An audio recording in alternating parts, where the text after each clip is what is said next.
அனைவருக்கும் அன்பான வணக்கம்.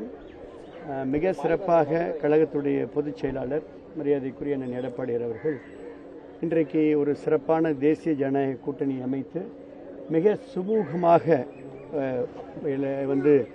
பல்வேறு விஷயங்களை எல்லாம் முடித்து இன்றைக்கு பிரச்சாரத்தை ஏற்கனவே அவர் தொடங்கியிருக்கின்றார்.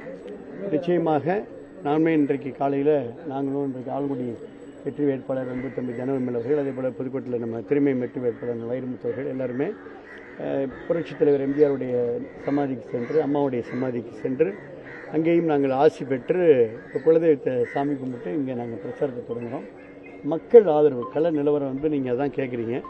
கள நிலவரம் என்பது மக்களுடைய ஆதரவு என்பது மக்களுடைய மன அலை என்பது அதிமுகவுக்கு சாதகமாக இருக்கிறது. அதனால் சாமானிய முதலமைச்சர் அண்ணன் எடப்பாடி அவர்கள் மீண்டும் முதலமைச்சராவது உறுதி.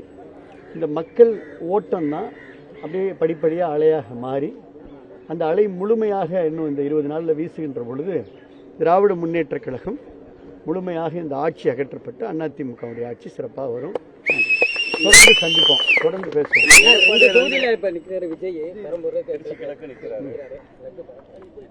ரெண்டு தொகுதியில் நிற்கிறாருன்னு பார்க்குறேன்.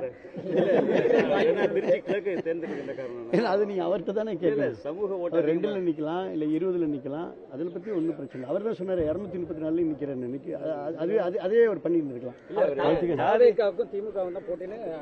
தொடர்ந்து சொல்லிட்டு நான் உங்களுக்கு தெளிவாக சொல்கிறேன். மக்களுடைய என்ன ஓட்டம், கள நிலவரம் என்பது திரை நிலவரம் என்பது வேறு, கள நிலவரம் என்பது வேறு. நீங்கள் திரை நிலவரத்தை கேள்வியாக எழுப்புகிறீர்கள். நான் கள நிலவரத்தை பதிலாக சொல்கின்றேன். நன்றி, வணக்கம்.